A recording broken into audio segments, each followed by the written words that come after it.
organisasi itu penting ya. Saya juga melakukan dulu waktu mahasiswa juga ada di majalah farmasi, ada di Senat, ada di Isma Farsi. Kemudian setelah selesai saya juga masih di ISFI IAI. Jadi memang betul itu akan menguatkan kita, dan yang penting adalah jaga profesi ini sebaik-baiknya.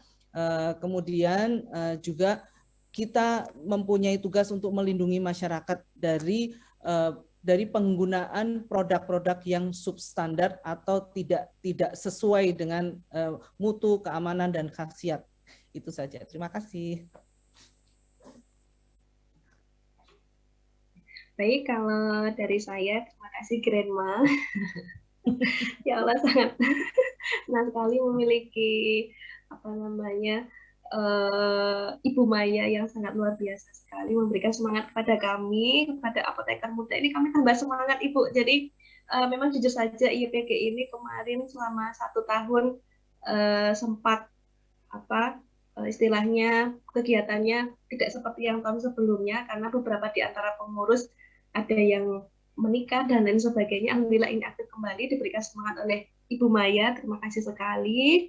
Nah, untuk closing statement dari saya, apapun praktik kita dimanapun, marilah kita tetap memperhatikan aspek klinis, karena tujuan akhir dari produk farmasi itu adalah untuk efektivitas terapi. Jadi seperti yang tadi misalnya terkait dengan penyimpanan, distribusi, mohon untuk tetap sesuai dengan SOP, karena endingnya adalah untuk rasional, untuk pengobatan yang rasional agar pasien menjadi hidup yang lebih baik. Begitu Mas Bowo dan Ibu Maya, terima kasih. Baik, terima kasih Mbak Ainun dan Ibu Maya. Saya selaku moderator, mohon maaf apabila dalam menjembatani masih ada kekurangan gitu. Bila berkenan Mbak Ainun dan Ibu Maya bisa tetap stay di Zoom kali ini. Untuk sesi selanjutnya, saya akan kembalikan kembali kepada host kita, host terkece IWPG Jawa Tengah, Mbak Novi. Halo, selamat siang nih. Selamat siang ya, apa selamat pagi nih Mas Bowo? Selamat pagi ya. Saya Mbak Novi.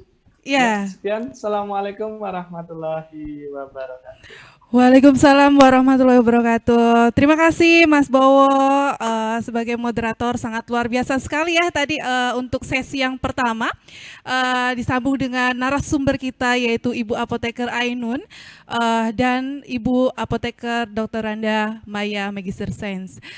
Suatu kehormatan sekali karena kita kedatangan narasumber yang sangat luar biasa sekali yaitu dari BPOM Pusat langsung ya, yaitu Ibu Maya. Selamat pagi Bu Maya, saya sapa dulu nih Bu. Selamat pagi Bu Ainun. Ibu atau Mbak nih? Mbak aja Mbak. Mbak aja ya. Iya. Mbak Ainun baru menikah ya Mbak Ainun? Iya. Iya, oke. Babynya 11 bulan ini Mbak. Ya, babynya 11 bulan, oke. Iya. Ibu Maya, bagaimana Ibu? Sehat Ibu? Alhamdulillah, aduh seneng deh melihat adik-adik yang gabung aja udah lebih dari 1.000, luar biasa. Luar biasa sekali ya Ibu untuk acara hari ini. Bisa tepuk tangan dong para peserta. Luar biasa sekali untuk hari ini. Baik, saya sampaikan terima kasih kepada moderator kita yaitu Bapak atau Mas ya, Mas Apoteker Sabto Aji Wibowo. Kemudian narasumber kita yaitu Ibu atau Mbak nih ya. Mbak aja deh ya, Mbak Apoteker Ainun Mutahharoh, Magister Farmasi, dan Ibu Apoteker Dr. Randa Maya, Magister Sains. Untuk sesi yang pertama, luar biasa sekali ya, tadi untuk pematerinya, materi yang disampaikannya, selanjutnya disambung dengan sesi tanya jawab, di mana ada pertanyaan-pertanyaan yang sangat luar biasa sekali dan unik-unik sekali yang disampaikan oleh para ini ya, apa namanya, para peserta dengan materi-materinya sangat luar biasa sekali ya. Disambung dengan sesi pertanyaan dari para peserta dan tadi sudah dijawab oleh para narasumber kita. Selanjutnya mohon izin untuk foto bersama dengan narasumber yaitu Ibu Mbak Ainun dan Ibu DRA Maya, Magister Sains beserta moderator. Nanti untuk sesi foto bersama akan saya pandu, J.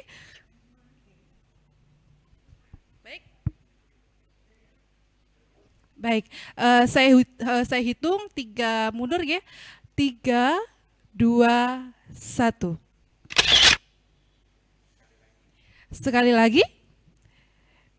3, 2, 1.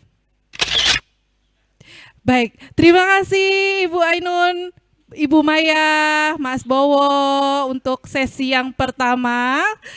Baik, terima kasih.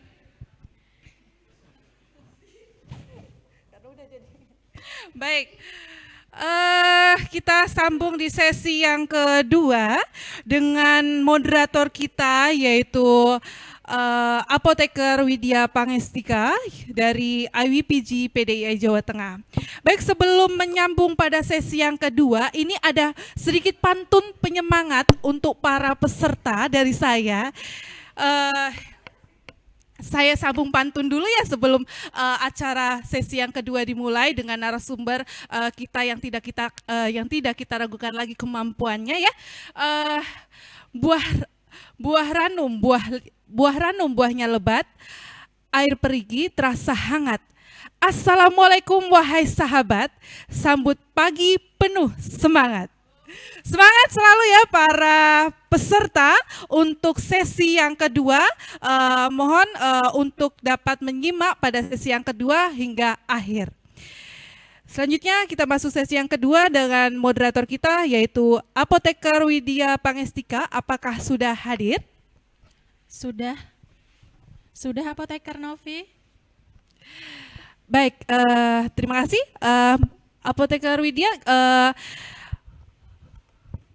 Beliau sebagai bendahara, sebelum saya bacakan CV singkat Apoteker Widya, saya sapa-sapa dulu ya. Boleh. Oke. Selamat pagi Apoteker Novi. Ya, masih semangat ya Apoteker Widya? Masih dong Mbak. Sudah mengikuti dari awal ya? Sudah ngantuk sih Mbak. Oh, sudah ngantuk. Tetap semangat ya Apoteker Widya karena bentar lagi kita masuk ke sesi yang kedua di mana ada narasumber kita yang tidak kita ragukan lagi kemampuannya ya, yaitu ada narasumber dari Halodoc langsung nih kita datangkan ya, yaitu ada Apoteker Cynthia dan ada Apoteker PLT PDII Jawa Tengah yang nanti akan membawai acara ya, di mana nanti beliau adalah sebagai narasumber. Oke, sebelum acara sesi yang kedua dimulai, saya izinkan saya untuk membacakan CV singkat dari Apoteker Widya. Beliau sebagai bendahara IWPG PDII Jawa Tengah dan sebagai perwakilan dari PCIAI Purwodadi. Oh, mohon maaf, Grobogan ya. Oke. Mohon maaf, beliau adalah PCIAI Grobogan dan beliau salah satu kepala instalasi farmasi rumah sakit kepala instalasi farmasi di klinik. Ya, oke. Untuk waktu dan tempat saya persilahkan kepada Apoteker Widya Pangestika sebagai moderator di sesi yang kedua dengan narasumber kita yang tidak kita ragukan lagi kemampuannya yaitu Apoteker Cynthia dari Halodoc dan Apoteker Lili dari PLT PDII Jawa Tengah. Untuk waktunya saya persilahkan. Terima kasih Mbak Novi atas waktu yang diberikan kepada saya. Waktunya dan tempat saya ambil alih ya Mbak Novi. Baik, selanjutnya di sesi ketiga kali ini semoga rekan sejawat apoteker yang hadir di sini belum mengantuk ya, apalagi puasa di hari libur di jam krusial seperti ini, sepertinya sudah pada mengantuk. Tapi harus tetap semangat untuk mengikuti acara webinar kali ini. Tidak banyak kata lagi, langsung saja ke sesi yang ketiga. Pembangunan kesehatan era saat ini senantiasa bersentuhan dengan informasi teknologi. Keberadaan IT ini ibarat pedang bermata dua. Di satu sisi memberikan peluang yang sangat baik karena membantu dalam menghadapi berbagai permasalahan kesehatan. Tetapi di sisi lain, jika dimanfaatkan orang yang tidak bertanggung jawab, bisa menjadi bumerang bagi pasien karena keselamatannya bisa terlupakan. Penggunaan obat bisa tidak rasional karena masyarakat bisa membeli obat secara online. Sakit apa bisa langsung beli, seringkali tidak dengan arahan tenaga medis atau apoteker. Untuk itu, kami mengundang apoteker Cynthia yang berkompeten di bidang ini sebagai pembicara seminar kali ini. Apoteker Cynthia, apakah sudah hadir? Ya, saya sudah hadir, tapi ini masih proses minta video background ya. Oh ya. Untuk materinya bisa mau dibantu kami share screen atau mau di share screen sendiri? Dari saya aja ya. Oke, baik. Bentar, saya share screen sekarang. Sebelum memulai, saya akan membacakan CV dari apoteker Cynthia.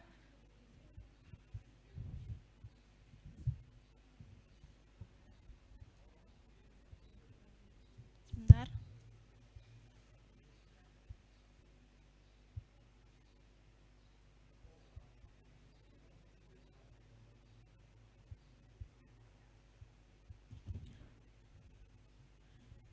Nama lengkap adalah Apoteker Cynthia Dewi Ratnawati, merupakan pengurus aktif Indonesia Young Pharmacist Group Pusat bagian branding. Lebih dikenal sebagai Apoteker Cynthia Lee. Apoteker merupakan apoteker muda yang kesehariannya sebagai pharma engagement specialist di salah satu startup terkenal di Indonesia yaitu Halodoc.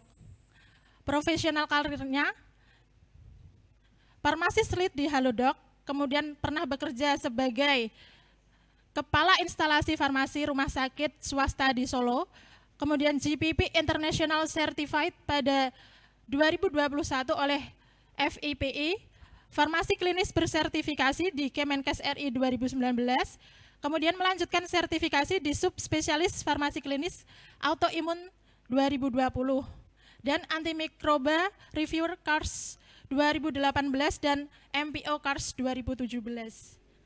Selanjutnya ke apoteker Cynthia, waktu dan tempat saya persilahkan.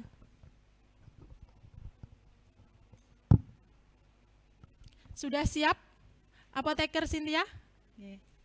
Suaranya tidak terdengar, Ibu. Ya, saya sudah siap, bisa tolong dicek apakah saya share screen sudah muncul di share screen sudah muncul. Sudah muncul ya? Ya, sudah Ibu. Oke, baik. Assalamualaikum warahmatullahi wabarakatuh. Salam sejahtera buat kita semua. Terima kasih untuk kesempatannya hari ini.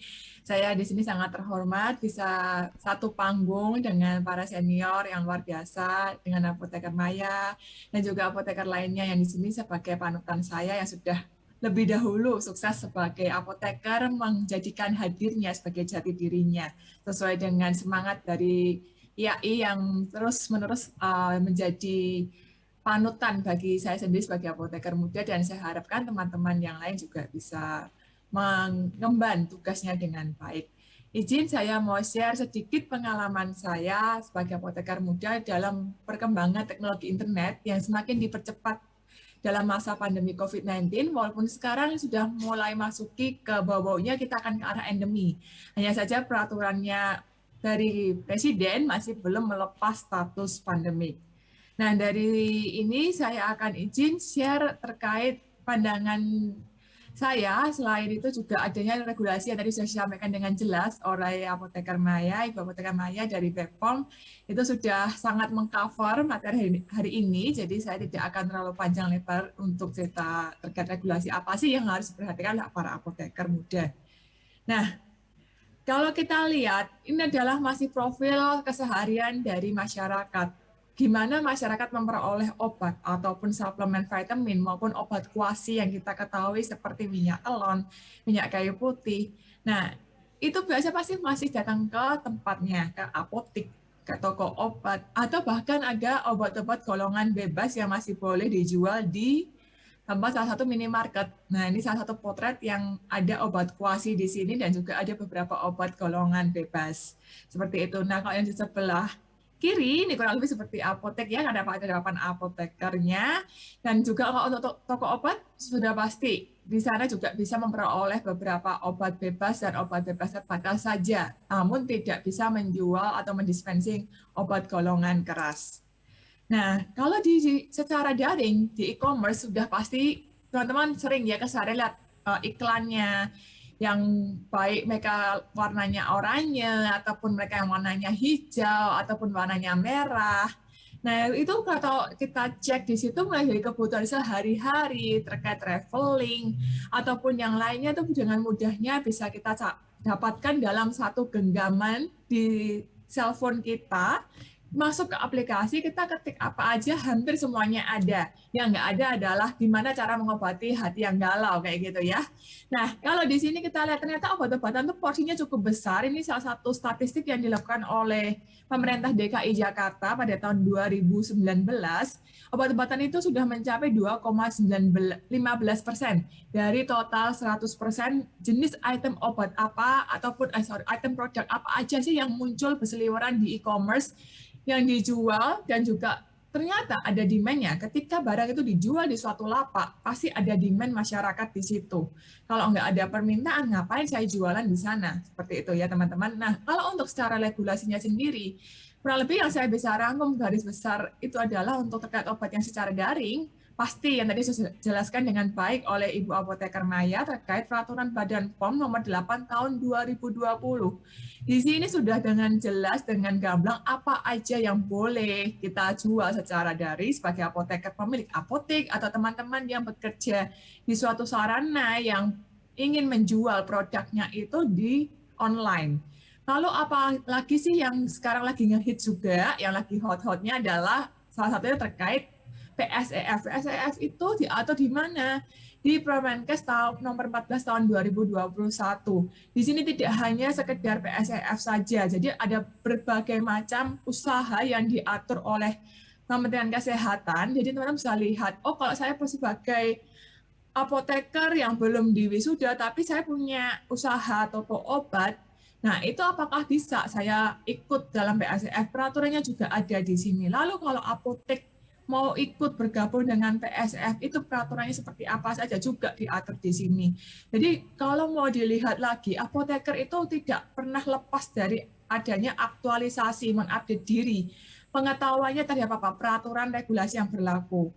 Kalau kita nggak taat peraturan regulasi yang berlaku, lalu siapa yang bisa membantu mengawasi, membantu memberikan pelayanan kesehatan terbaik, terutama di bidang obat, karena kita ahli obatnya, ya kan, apoteker.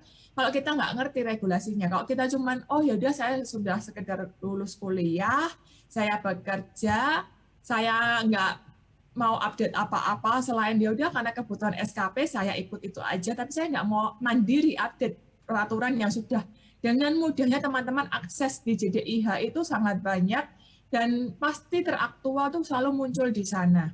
Lalu yang terakhir, kalau terkait periklanannya gimana sih? Tadi yang sudah disampaikan ya, kalau ada iklan yang dia bilang, oh ini manjur mengatasi COVID-19 atau manjur mengatasi kegalauan hati, misalnya kayak gitu. Nah, teman-teman bisa cek, apakah itu benar, apakah itu rasional, apakah itu sesuai dengan apa yang telah diatur oleh Badan POM untuk melindungi konsumennya dari adanya misleading informasi, misleading terkait khasiat obat yang diklaim berlebihan. Itu dari mana? Kalau mau detail lagi ada di nomor 2 ini, tahun 2021. Mungkin kalau ada saya salah, mungkin bisa dikoreksi dari teman-teman Badan POM ya. Ini karena saya lakukan setiap hari di pekerjaan saya juga aktif mengawasi apa yang kami jual di platform, dan juga kami mengamati juga dinamika dari masyarakat tuh ternyata kalau dia di luar itu lebih suka yang klaimnya tuh berlebihan, seolah oh iya ini saya bisa anti dari corona, kan yang ngehits sekarang saat ini adalah itu, atau saya bisa ini jadi awet muda kalau saya minum obat ini, atau misalnya terkait penyakit-penyakit yang lainnya saya tuh bisa umurnya panjang, kelihatan lebih muda. Itu kayak tertarik sekali, terutama obat-obat suplemen kesehatan yang terkait diet yang mau langsing, mau kurus, itu iklannya pasti berlebihan rata-rata ya, tapi nggak semuanya. Nah, kalau teman-teman sebagai apoteker tuh bisa mengedukasi masyarakat, pegangannya 3 ini aja itu sudah cukup membantu dalam memberikan pemahaman kepada masyarakat setempat yang tanya, misalnya saya mau beli ini tuh beneran toh bisa ya, beneran ya bisa bantu saya tuh jadi kurus, saya nggak perlu jaga pola makan, saya nggak perlu olahraga, saya bisa makan gorengan, saya sehat, kolesterol saya aman. Nah, itu